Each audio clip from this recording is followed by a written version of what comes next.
Mag-ihaw tayo ng saging, ihaw-ihaw. Yung sa Bisaya pa ginanggang, yung inihaw na saging ba.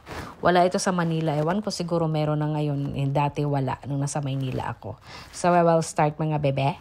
Meron akong 4 na pirasong saging na binalatan ko na hinog po yan. Hindi siya sobrang kahinugan, basta hinoganan. Dito ko siya sa air fryer lulutuin dahil wala akong ibang lutuan kundi air fryer lamang. And then, ginawa ko dyan ay pinreheat ko muna, pinapainit ko muna bago ko siya ilagay dyan sa loob. So, ipagkasya ko yung 4. Kasi ayoko nang magluto pa ulit. Tamad eh. So, ilalagay ko siya dyan sa air fryer. Lulutuin ko siya sa 195 Celsius. Sara natin muna. Lulutuin ko siya sa 195 and 25 minutes. So, pero balik-balik ta rin nyo ha. Tignan-tignan nyo. Ayan na yun.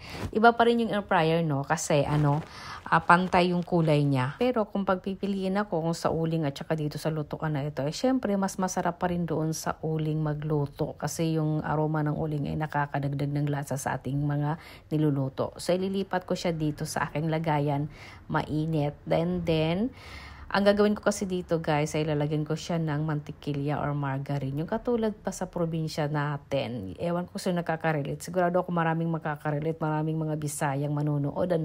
So dito, ayan na. Lalagyan ko siya ng star margarine. Ay hindi pala. Basta margarine. Wala man akong star margarine. Basta margarine ganon. Mantikilya. Pahiran ko lang siya lahat. And then pagkatapos dito ay bubudburan ko siya ng sugar. Mas maganda kung ipagiling-giling nyo ba doon sa may sugar. Wala akong granule. Granule ba yan? So, correct me if I'm wrong. Charings. Tapos, tutusukin ko siya, no? Para bang mafe-feel ko na ginanggang talaga siya, ganon. Masarap siya, guys. In fairness, masarap talaga. Try nyo po. Masarap pa rin talaga yung iniihaw na saging, yung ginanggang sa Bisaya. Ito ang tawag sa amin. So, sana matry nyo. Maraming salamat sa panunood.